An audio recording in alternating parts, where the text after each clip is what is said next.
Et bonjour à tous, aujourd'hui on se retrouve pour une petite vidéo sur Dungeon Alchemist qui est un petit logiciel sorti sur Kickstarter depuis mars, disponible sur Steam et qui vous permet de créer vos cartes pour faire du jeu de rôle en ligne ou les imprimer sur papier et les exploiter après dans vos parties.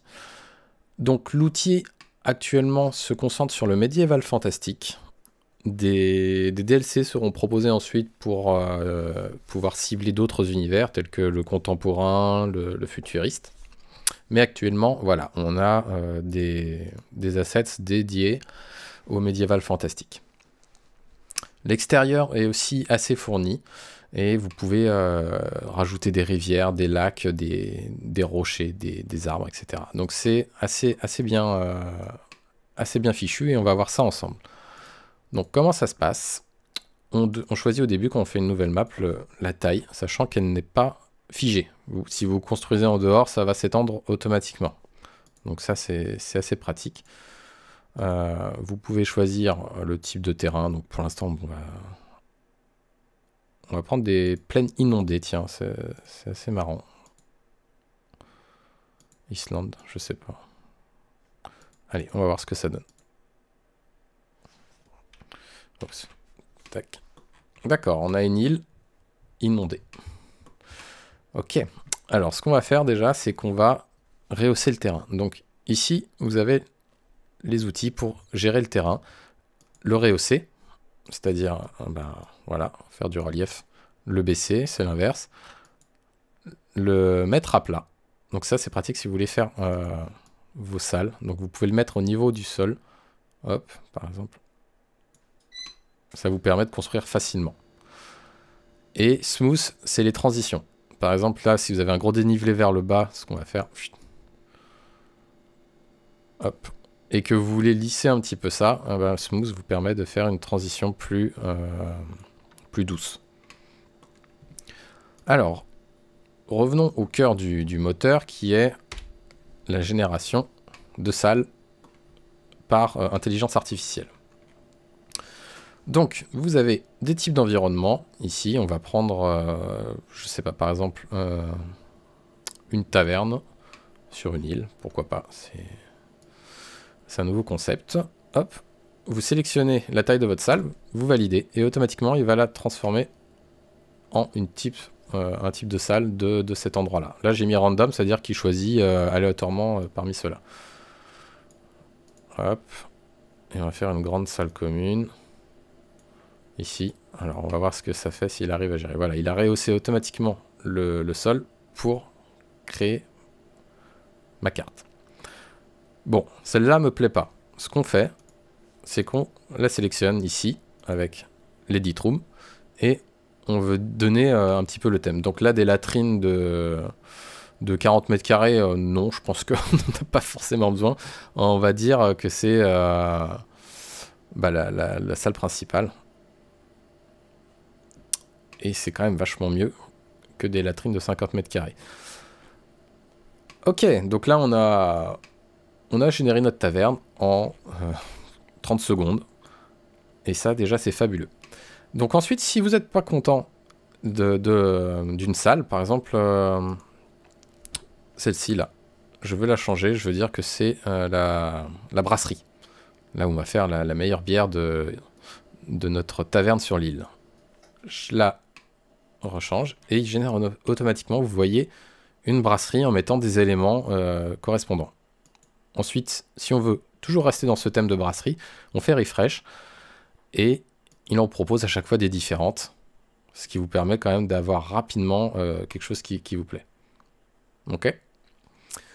Ensuite, on peut évidemment modifier les ouvertures. Par défaut, le logiciel arrive, quand on jointe des pièces, à créer automatiquement des portes entre celles-ci. Parfois, c'est pas très logique. Par exemple, pour accéder à la brasserie, je suis obligé de passer par les chambres. Là, c'est un petit peu étrange comme choix d'architecture. Donc, ce qu'on va faire, c'est qu'on va aller au niveau des portes. Je vais supprimer celle-là. Il remplace automatiquement par un mur. Et je vais en rajouter une autre. Une porte, on va dire une porte un peu blindée, parce qu'on déconne pas avec la bière quand même. Hop, voilà. Et j'ai une échelle en plein milieu du passage que je vais déplacer ici parce que voilà. Comme ça, je réexploite l'asset.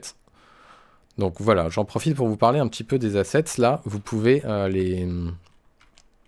les tourner. Allez, avec la roulette. Les dupliquer. Oups. On va dupliquer, je sais pas, ce petit poil.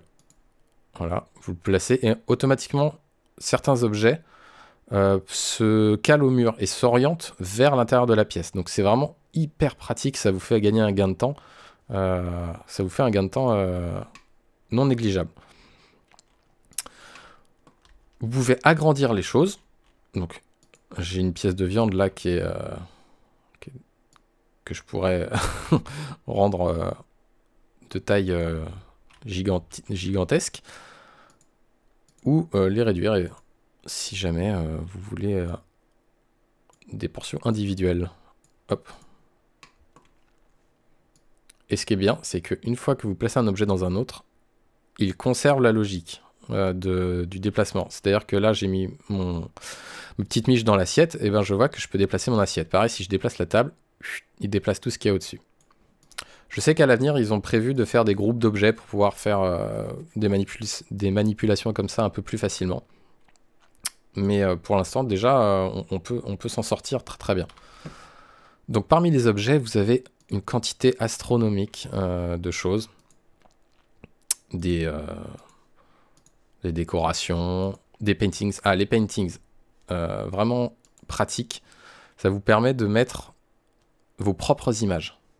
Donc là, par défaut, vous avez des images, hein, mais si vous voulez mettre une image, par exemple, vous avez un personnage qui a une info, une carte, quelque chose, et que vous voulez que les joueurs la voient, vous pouvez le faire.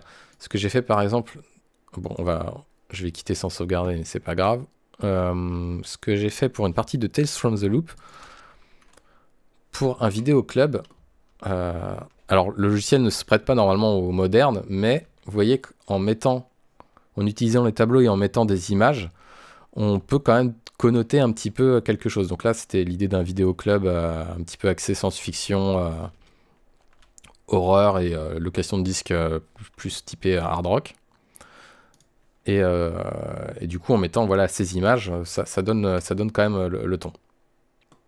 Donc ça, les tableaux personnalisables, c'est quand même une super idée. Vous pouvez faire imaginez voilà, une carte et quand les joueurs arrivent dans la salle, ben, vous leur montrez vraiment le lieu, quoi. Hop, on va partir sur une autre carte. Alors, normalement, on peut désactiver la grille. Alors, moi, j'aime pas jouer avec la grille parce que je fais assez peu de Donjons Dragons, en fait, et du coup, je n'en ai pas l'utilité. Et je cherche où c'est. Je me demande si c'est pas dans Export. Voilà, grille off. Voilà, ok. Alors, la luminosité, c'était autre chose aussi qui était promis, c'est qu'on a un environnement d'éclairage hyper dynamique. On peut passer voilà, de l'aube à midi, au crépuscule et à la nuit, sachant qu'à chaque fois, vous pouvez ajuster encore la luminosité. Ok. Vous avez aussi la position verticale de la source d'éclairage, donc la lune ou le soleil selon l'heure de la journée. Et les sources individuelles continuent d'éclairer. Par exemple, si j'allume ici mes bougies, hop, et que je passe pendant la nuit, vous voyez que ça génère un éclairage quand même très convaincant sur la pièce. Donc ça, c'est quelque chose d'hyper pratique pour mettre des ambiances. Vous pouvez exporter votre map du coup en plusieurs formats. Un format c'est la nuit, un format c'est le jour. Comme ça, selon si les joueurs décident d'explorer le jour ou la nuit, eh bien vous serez paré pour leur proposer vraiment quelque chose qui colle à l'ambiance et à leur choix de décision pendant le scénario. Autre chose, la quantité d'objets en fait que vous pouvez placer est vraiment importante. Il y a beaucoup de choix d'assets, que ce soit des assets extérieurs, des plans, des cailloux, des choses comme ça, comme en intérieur. Et donc, vous avez vraiment de quoi placer beaucoup de choses. pour créer vos environnements. Et faire du coup comment ça s'appelle, de l'environnement, du narrative design environnemental. C'est-à-dire que ce que vous allez placer, les joueurs vont l'utiliser, ils vont se dire « Ah mais il y a une espèce de perche là sur le côté, est-ce que je peux pas la prendre pour aller récupérer un objet qui est sur le fond ?» Ben oui, pourquoi pas. Vous avez ici une ruche qui pourrait constituer un danger, par exemple si vous essayez de rentrer par la fenêtre. N'hésitez pas du coup à placer plein de petits objets que les joueurs vont pouvoir utiliser, manipuler et du coup en fait créer du jeu avec ce qu'ils voient, et ça va la rendre l'immersion de la partie beaucoup plus intéressante. Tout ce qui est porte, vous pouvez gérer l'ouverture ou non, ce qui va être important pour les lignes de vue dans votre VTT. Donc il faudra, pour Let's Roll, je crois qu'il faut attendre que la plateforme prenne en charge la lumière dynamique, car à mon avis, voilà, ce sont des choses, des prérequis en fait pour qu'on puisse intégrer les lignes de vue. En parlant de l'export, vous avez le choix au niveau des images, soit avec une perspective un peu 3D, donc vous voyez que les murs sont un peu hauts, là c'est carrément diminué, et là on a vraiment une vue top-down, c'est-à-dire juste au-dessus et très très plate. Déjà la perspective 3D donne un côté vraiment sympa. Et vous pouvez l'exporter au format de votre VTT Tabletop. Autre chose, alors ça je regrette un petit peu qu'il n'y ait pas un mode photo, ou alors je ne l'ai pas encore trouvé. Mais en gros, moi ce que je fais c'est des prints écran pour avoir des vues. Voilà, par exemple si vous voulez donner une vue sur le côté de votre lieu, bah, vous faites un impré-écran et vous découpez la zone. Je ne sais pas s'il y a un mode vraiment full screen sans l'interface, je ne l'ai pas vu. Ça pourrait être pratique. Mais actuellement, je n'en ai pas. Alors le niveau de détail est très très bon, honnêtement, vous pouvez vraiment zoomer dans les lieux. Vous voyez le bol, on voit la texture craquelée de la pierre. Il y a les reflets qui s'opèrent selon le type de matière. C'est vraiment sympa pour le coup. Vous pouvez faire des screenshots et les mettre en aide de jeu sur des endroits clés de votre pièce pour avoir une ambiance ou mettre en exergue un détail important du lieu. Par exemple, si ce tableau était important, vous voyez, vous pouvez prendre un screenshot avec vue sur le tableau ou sur les petites fioles, et les joueurs se diraient tiens, mais je peux aller fouiller ça, j'ai l'impression qu'il y a quelque chose d'intéressant. Donc voilà, les possibilités de Let's Roll, de Dungeon Alchemist sont assez importantes. Et vous pouvez créer vraiment beaucoup de choses, que ce soit avec l'environnement extérieur en faisant des dénivelés. Il y a des cartes sur le Discord de Dungeon Alchemist qui sont impressionnantes dans la partie community, que vous pouvez importer. Donc c'est des fichiers DAM qui se présentent voilà, comme ça. Et quand vous les ouvrez, ça charge très très vite. Et ça vous permet du coup de récupérer des maps très très rapidement, quoi. Donc les DLC, je ne sais pas quand ils vont arriver, mais moi je sais que c'est quelque chose qui m'intéresse énormément, que ce soit le futuriste ou le contemporain.